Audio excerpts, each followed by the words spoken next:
Taping this, and this will be airing tomorrow, right, or Monday.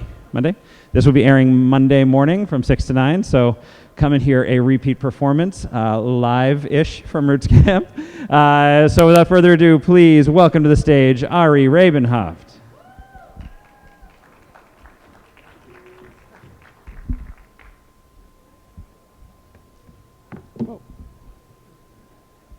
Thank you so much. So this will be broadcast on SiriusXM 6 a.m. on Monday morning, and probably again at some point during the holidays when we're running best of. So let me just get started. And we're doing this like a radio show, so it'll have the sound of a radio show, not necessarily of a stage speech.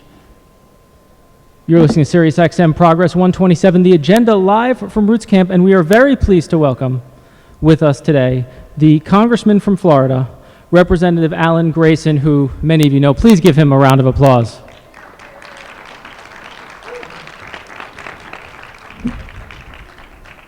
Congressman Grayson, thank you for joining us today. Thank you. I'm happy to be with you and also on the radio. Many people have told me I have a face for radio. One of the reasons I wanted to have you here is because I view you as more than a congressman. You're an organizer in Congress. And this is a conference for progressive organizers to get together. And the evidence of that is, there was a Dave Weigel piece earlier in the year, not to brag on you on stage, but it called you the most effective member of Congress based on the amount of amendments you've passed. Now, you're a second-term, non-consecutive representative in a minority in the House, yet you're passing more amendments than any other member of Congress. That shows an ability to organize. What do you credit that success with? Well, we attack every bill, whether it's a bill on the floor or a bill in one of my committees, the Science Committee or the Foreign Affairs Committee. As soon as it pops up, we go after it. And this is true of bills on other committees as well. So I feel that my job is to take whatever the Republicans may toss at us and try to make it less bad, sometimes even better. And there are opportunities to do that. I don't think that I need to somehow meet them halfway. On the contrary, I think that I can implement progressive principles by finding things either that they regard as good for them for whatever reason, or things that they're afraid to vote against. And the other reason I wanted to have you here was the issue of Syria. You came out very early in opposition to Syria. You worked and you organized opposition to Syria. And this was a big victory for progressives because we went from a dynamic where war in Syria was a definite thing. The media had reported it. The political establishment was all lined up behind it. And you stood up very early and said no, and then organized opposition. So let's start with, why did you say no so quickly? Well, let's start with something that is in some respects even more important, which is the fact that it all started on your show. Well, that is more important. That people listening to your show heard the first inklings of organized opposition to going to war in Syria. And the fact is that it's a classic example of what I was just referring to. The Democrats saw the issue one way, the Republicans saw the issue the other way. It didn't matter. We both agreed that war against Syria was dangerous, it was imprudent, it wouldn't do any good, and it would cost a lot of money. And from the Democrats' perspective, I think the most important argument was the argument that it just wasn't going to do any good. We were not going to be able to remove the weapons of mass destruction from Syria. On the contrary, we'd run the risk that we'd put them in the hands of people who might do worse with them. Secondly, with regard to the Republicans generally looked at the war plans and said, these plans just don't make any sense to us.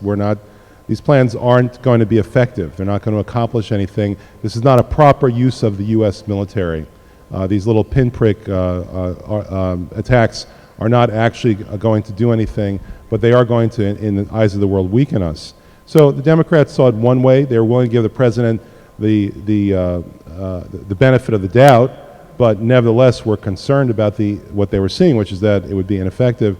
The Republicans said this is not what the U.S. military is for. Either way, we ended up on the same side.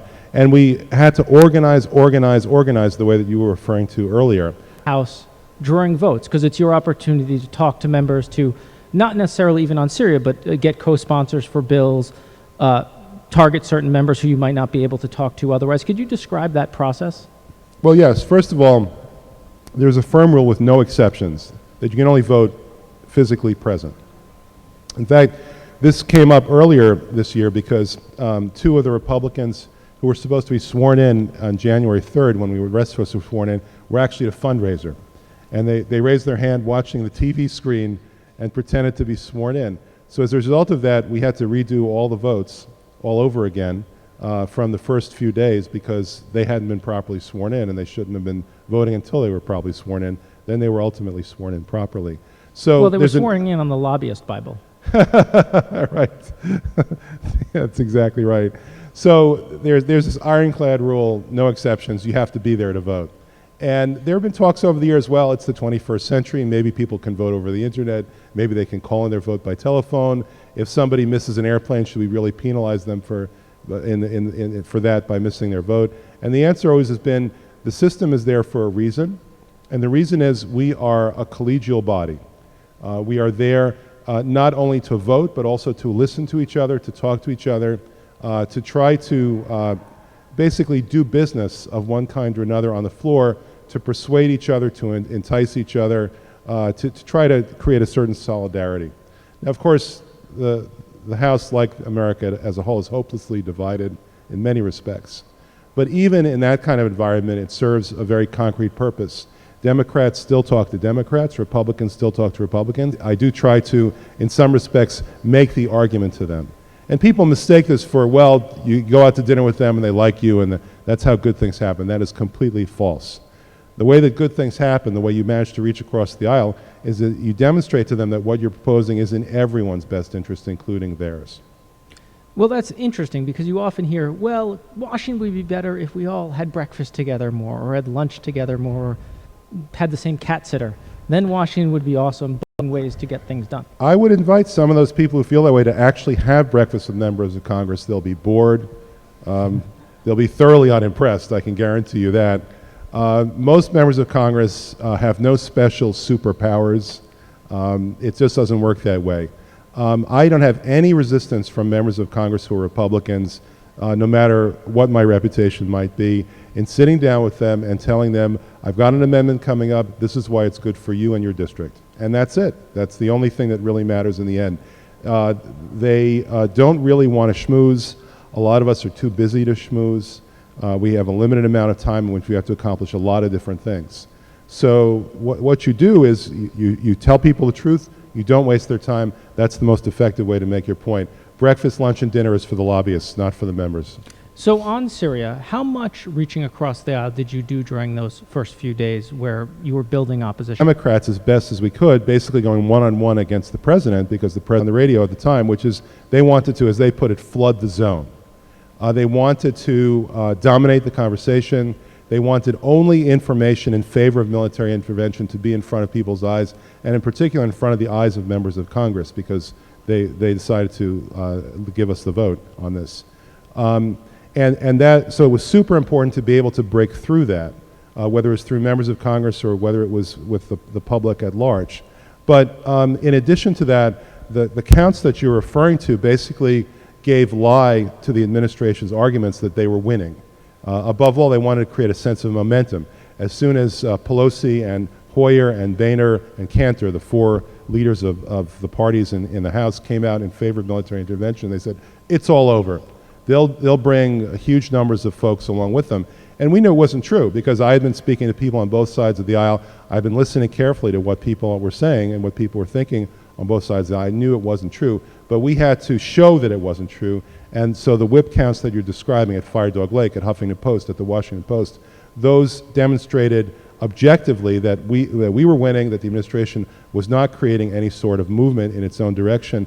And this was painfully obvious when the president went on TV, which is supposed to be the final straw. This is what was going to actually win the public over. The president went on TV, and what we found and demonstrated through whip counts is that 7 members who had been undecided declared against military intervention as soon as they heard the president, and 1 actually switched from being in favor of it to being against it.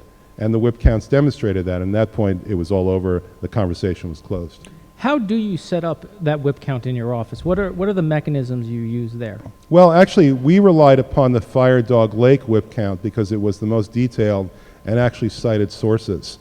I often spoke on TV of the Washington Post whip count because that's a brand name that people understand. And I could tell people that based upon the Washington Post whip count, the Democrats were 3-1 or 4-1 against military intervention. The Republicans were 10-1 against it. And people would readily understand that. But the Fire Dog Lake effort was extremely good, very valuable to us, and it allowed us to actually go back to the original sources. You know, it's not that easy to track down what someone said at the Des Moines Register.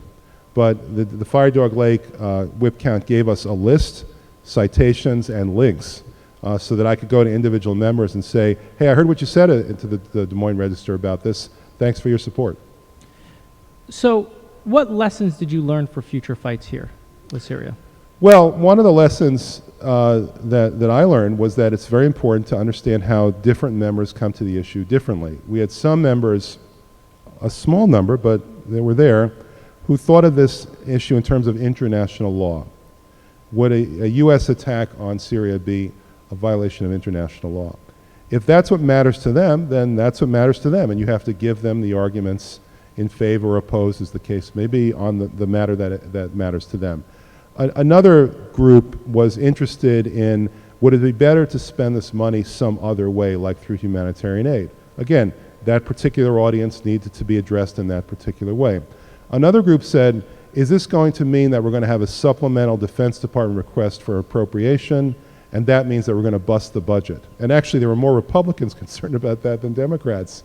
Again, you have to think hard about what it is that's on people's minds individually and appeal to them. And then you have the general themes, the Democrats being concerned that the attack would be ineffective, the Republicans being concerned that it was not a proper use of the U.S. military. Now, one thing that's interesting to me is your tactics seem to be subsuming the tactics that leadership would use a decade ago and taking them on in an individual member's office. How much have you thought about the fact that leadership power is diminished by that? Well, it's not diminished by anything that we do, but it certainly is diminished. You can see the chaos that we've seen now for years with Boehner nominally in charge.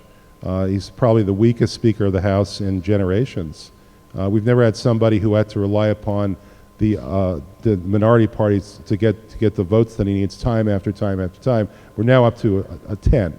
10 times he's had to put a bill on the floor without having votes in his own party to pass it, and relying upon Democratic votes to put it through. And of course, one abortion on the Farm Bill where he thought he had the Democratic votes and he didn't, and that ended up a major bill going in terms of cooperation or not cooperating.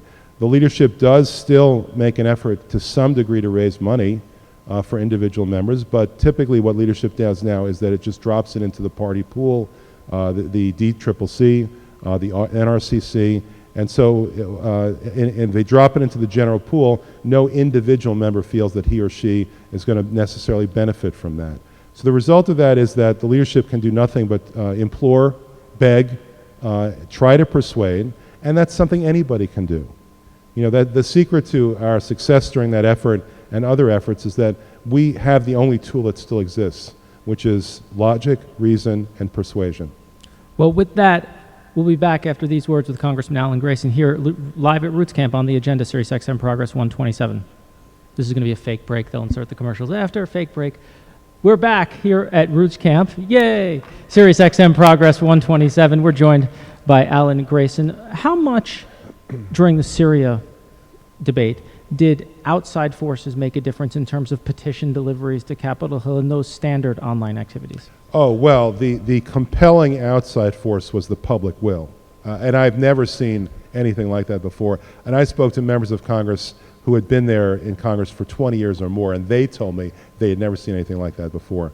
The letters, once we informed people properly of the issues, what was at stake, the arguments, not just for, which the administration was giving, but also against, the letters and the emails and the telephone calls just poured in like a tsunami. Many members actually reported their numbers, and the numbers were coming in 100 to 1 against.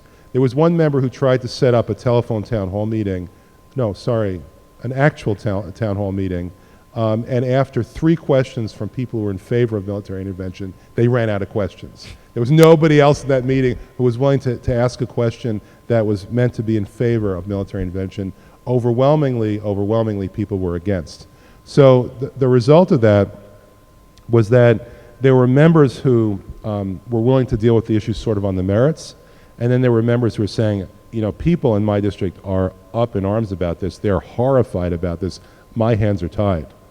I think more the former than the latter, but certainly it helped that the public was weighing in a way that nobody had ever seen before. On Obamacare, you'd see, from Republican districts, you'd see a majority of letters coming in against it.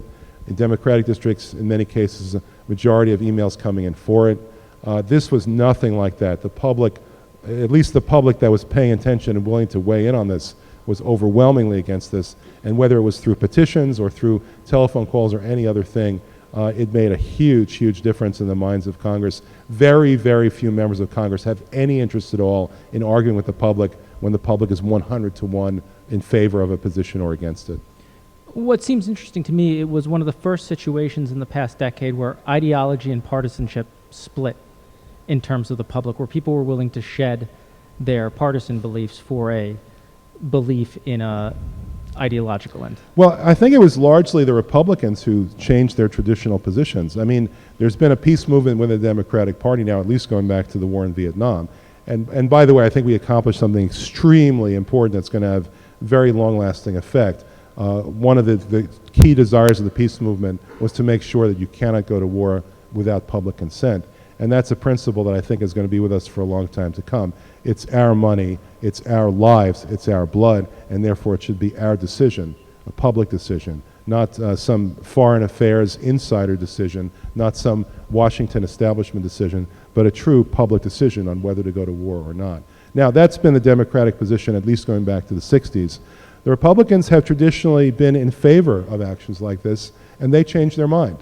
And I think the key reason why they changed their mind, for better or for worse, is the identity of the commander-in-chief.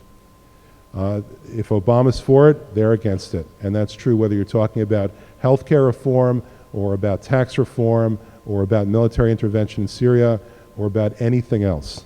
And the disparaging remarks, which caused me some pain, but they were there, the disparaging remarks that I heard about whether Obama could successfully prosecute an action like this turned Republican opinion against war in a way that I've never seen before. What do you think are the long-term implications of Members of Congress tell me it's not just the emails. I have people coming up to me in the street and telling me, I don't like this idea of war with Syria. So the public has asserted itself in a way that I think will have permanent, long-lasting repercussions because the public feels that it's their decision to make right now. Beyond that, I think over the long term, what we'll see is that the peace movement will become part of a larger movement, which we generally identify as the progressive movement, which will look for and obtain success. We went for a long, long time between obvious successes. I think most people regarded the passage of the Affordable Care Act as a success for progressives, although there was a great deal of debate about that. Some people thought it was a success for the lobbyists. But in any event, we go for long periods of time without success. This was a genuine, unequivocal success for peace, and in my mind, success for progressive values. I talk about progressive values in terms of justice, equality, and peace. This was very important to me. I ran as an anti-war candidate in 2006 and 2008. Different war, same principles. What advice would you have in closing for people here at Roots Camp, for people out listening on Sirius XM, for influencing Congress without being a highly paid lobbyist? How can people make a difference? Is it phone calls? Is it letters? Is it emails? If you wanted to organize to get an issue blocked or through Congress, what should people do? Well, I think immediately what we should do is what we did, which is to galvanize public opinion and elevate the issue. What the establishment, the foreign policy establishment, the lobbyist establishment, the military-industrial complex, the spying industrial complex, what they want above all is for nobody to talk about anything.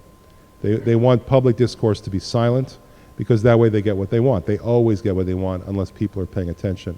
So in the case of Syria, we saw a major change. I think we're going to see a major change now with regard to the Trans-Pacific Partnership coming up, the fast-track legislation that the President will be introducing soon.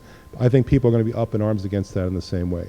So basically you have to elevate the profile of the issue to the point where you have massive numbers of people, millions in the case of the Social Security Medicare cuts. I delivered 3 million petition signatures to the President and Speaker Boehner against Social Security cuts. When you produce those kinds of numbers, they can't help but pay attention, and they realize that people are watching, and they will have to pay a price if they ignore. But beyond that, I think ultimately we have to change our system of campaign finance. The reason why the lobbyists have the inside track is because the lobbyists have the $10,000 checks, and they also have the independent expenditures. And that's a system that has degraded public policy making in this country to the point where, for instance, you could literally have 90% of the public in favor of a change in public policy, like, for instance, mandatory background checks for gun control, and it doesn't make any difference. Congressman Grayson, thank you for joining us today on the agenda. Thank you for delaying leaving Washington, D.C. to be here with us. It's always a pleasure. You have an outstanding show. It's one of the few places people can turn to find out the truth. Thank you very much. And we're going to continue here with a panel with Ty Masdorf, Adam Green, and Marcy Stetch about organizing for 2014. So stay right here. We'll be back after these words. Thank you.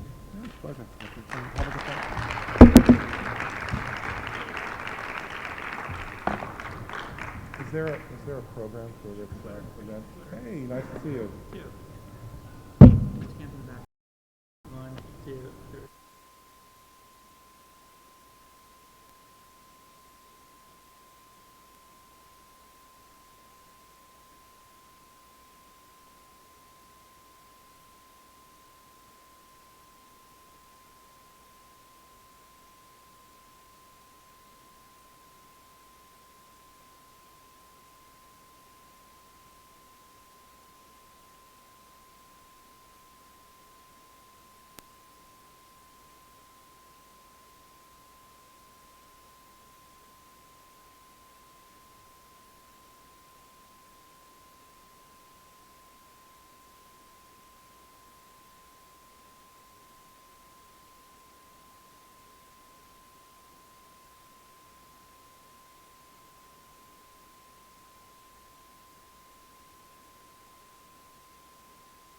And let's just start with that. Adam, why don't you go first? Sure. So to sum it up in 2 words, economic populism. Economic populism is the issue of our day and is the issue that is motivating many voters at the polls. And if Democrats embrace it, people like Elizabeth Warren have proven a model for winning those voters. When Democrats don't embrace it, that populism goes into the other camp and the Tea Party gets those voters. So that's the path to success for our side. To quickly relay one story that I think exemplifies that, in 2002, I actually spent a year in South Dakota working on Senator Tim Johnson's re-election campaign and became the accidental liaison to the farmer-rancher community because the Farm Bill was up that year and I was doing press. You seem to be someone who I would say relates to the farmer-rancher community well, Adam. We had a Jewish vegetarian guy from New Jersey relating to these very carnivorous people from South Dakota, and pretty much every other press conference we did were about farm issues. So I became the main person interacting with these people and talking with them for hours upon end. And what I realized at the end of the day was, these were pro-life, pro-gun, culturally conservative voters who ended up crossing party lines and voting Democrat. And we won that race by 524 votes because Tim Johnson was campaigning hard on economic populism issues, defending family farmers and the little guy on issues like Social Security against big corporations. And the whole time, they were grumbling in my ear, Tom Daschle's not like him. He's different. And 2 years later, the person that we beat, John Thune, ended up, unfortunately, beating Tom Daschle. So what I saw was especially even bolder on economic populism issues, and if people like Mark Pryor and Mary Landrieu and others adopt economic populism and fight for little guy this year, we should have really good majorities next year. Marcy?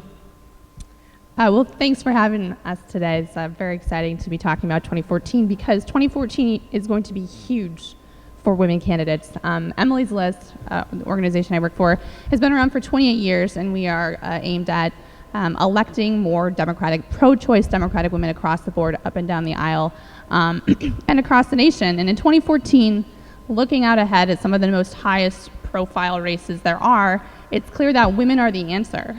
In 2010, when the Tea Party took over and they came in with their whole movement, I don't think any of us anticipated that they would be waging the war on the backs of working families, and in particular, working women. And it's so clear that the best way to push back against these Tea Party Republicans is to elect more progressive and pro-choice Democratic women. In 2012, we saw historic momentum for electing women to Congress. We have a historic number right now, and that's much to the success of our organization and to a number of the women who we support. But looking forward to 2014, places like Kentucky, where you have Allison Lundergan Grimes, who's running against Mitch McConnell, Michelle Nunn, who's running against a whole pack of crazies in the state of Georgia. You've got Mary Burke, who's running against Scott Walker. These are all really important, high-profile races, and these are opportunities to get some of these Republicans who should have never been there in the first place out. So for us, we're squarely focused on 2014 right now and excited about building on the momentum that we had from 2012.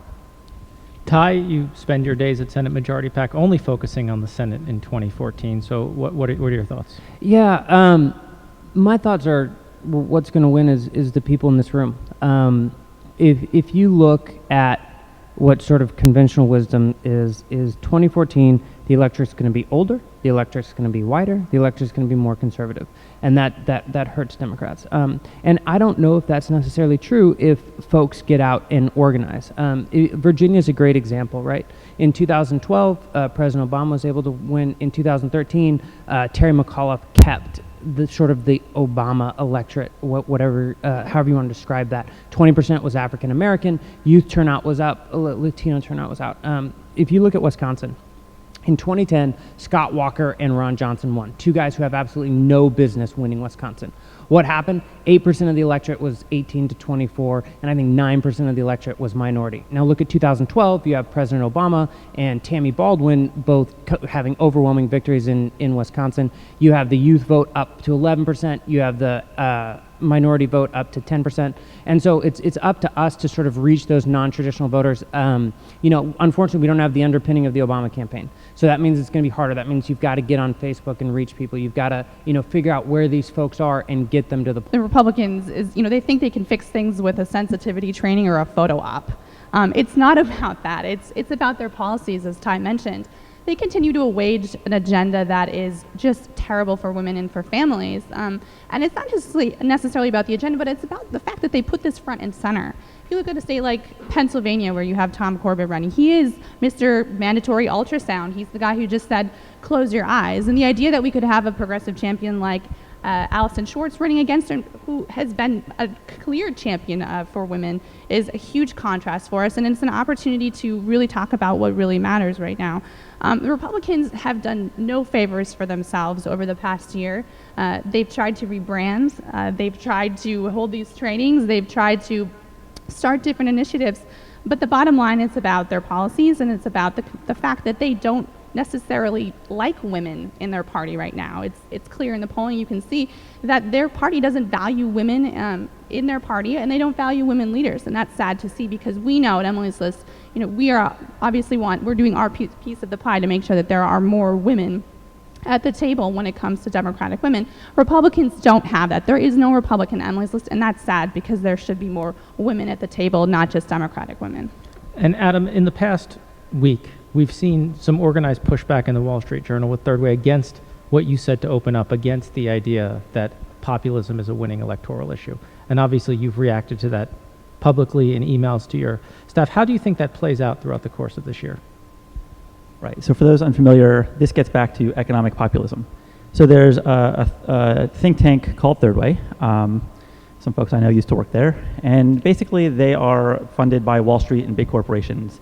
And our gripe with them is not that they exist or that they get funding from those people, but they purport to give Democrats good policy and political advice. And what it usually is actually very bad political advice, stuff that's unpopular with voters and not very progressive. If that's not called out, that's a problem. So one great example is during the public option fight, the New York Times poll showed that 80% of Democratic voters, 70% of independent voters, and at that point, 50% of Republican voters supported the public option. That same poll, almost in the demographic section, had a question about, would you call yourself liberal, moderate, or conservative? We do polling all the time. Almost never is the number of people who call themselves liberal over 20%. It's kind of Republicans have been very good at scarring that word. What Third Way did was they looked at this and said, hey, the public option is a liberal policy. Only 20% of the voters are liberal, so Democrats run away from the public option, even though there was a straight shot answer to that question in the same poll.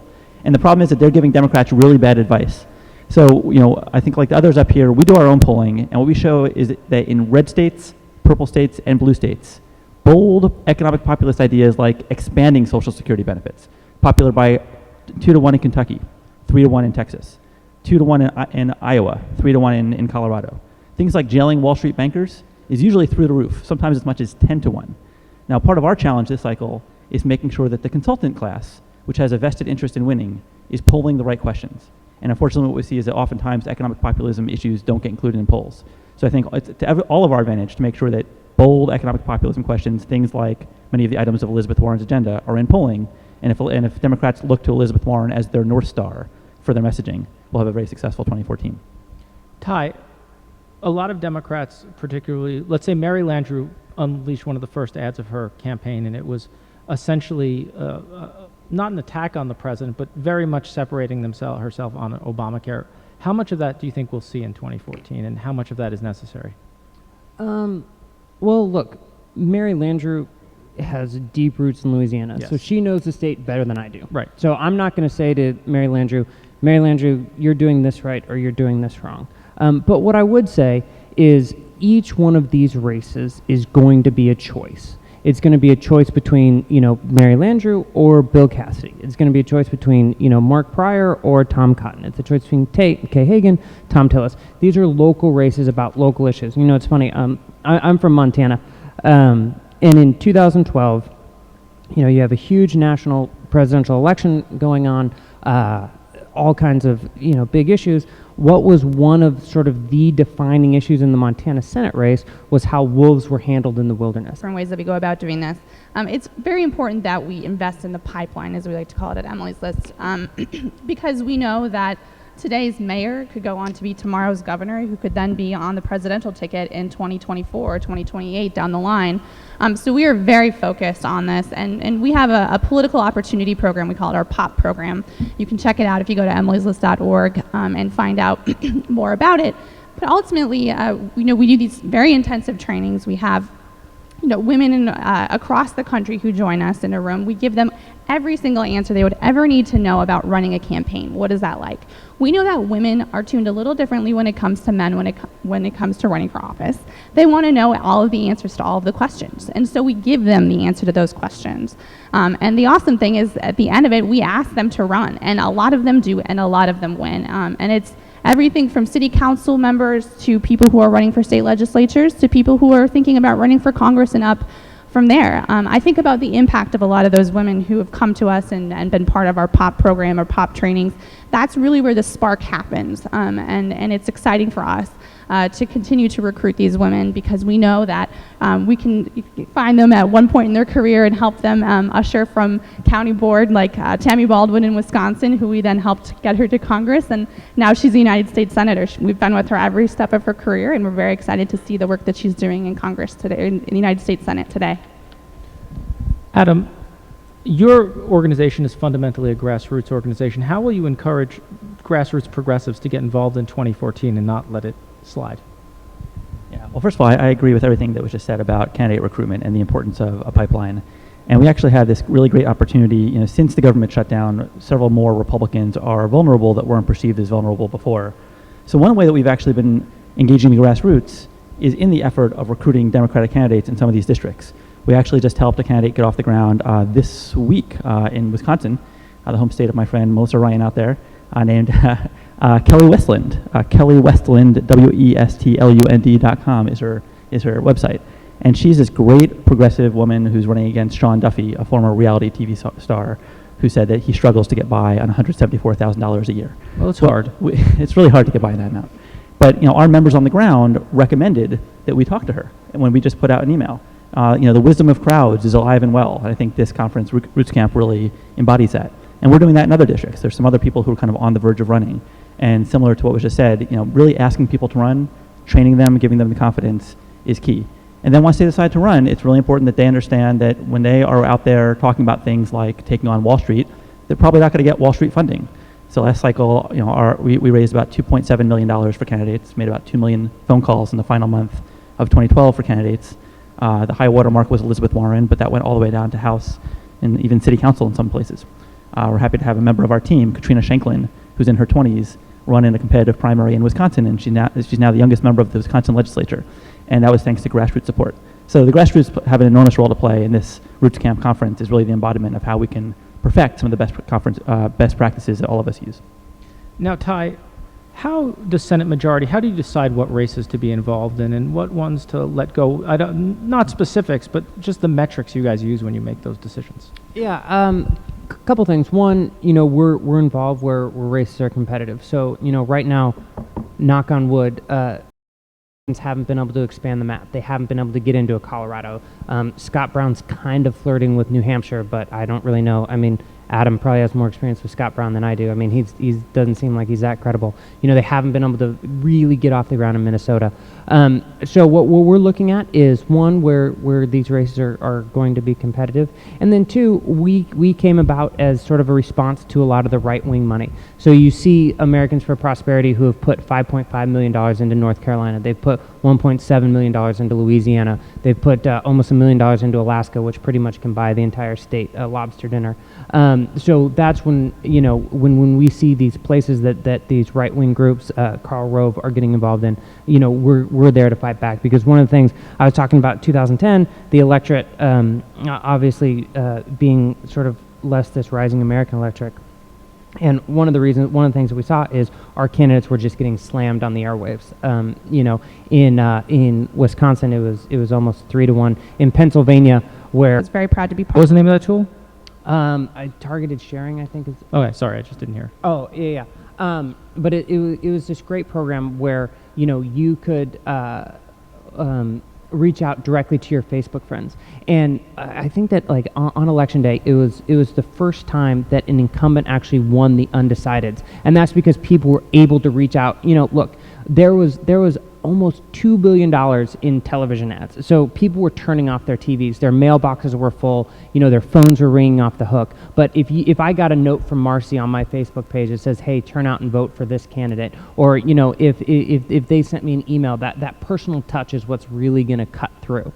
So I think that things like that are so important. It's that we talk about people power a lot, and one of the impacts of people power is being able to sort of cut through a lot of the clutter. Adam, what's the biggest change you've seen right there?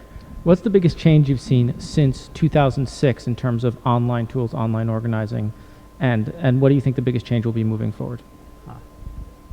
Yeah, we're definitely at a much more sophisticated place than we were in 2006. I guess blogs were still kind of getting off the ground. There was one or two big email lists in the game, and now there's I think it's just kind of common practice to mobilize mass amounts of people online. What we're doing with data these days, the ability to manipulate it and really kind of with a precision target voters and target volunteers, donors, is just it's light years beyond where it was before. And I think that gets to a point that was just made about people power versus corporate power, people power versus big money. I worry sometimes that that juxtaposition can get a little cliched, but it's so true. If you think about how the Koch brothers spend their money. If they want to, they can pay a Madison Avenue firm $50,000 to make a quote-unquote viral video, right? But someone at this conference, possibly some college kid at this conference, could probably make a much better video for $500 that will actually reach millions of people. And that same ethos transcends. But how will the consultant feed their child, Adam? How will they feel that? How, especially when they're struggling with only $174,000 a year or more. Right? No, it's a problem. It's not really a problem. It's for us, it's an advantage, which is that if you actually figure out through technology how to mobilize mass amount of people, add on top of that an increasing level of sophistication with data, that means that you can empower regular people, like was just described, to target their Facebook friends, like I just described, to make it a viral YouTube video for very, very little money and let the Koch brothers waste their millions on the other end. So it just seems like the trajectory is all in our favor. And again, all we have to do is not screw it up. Well, with that.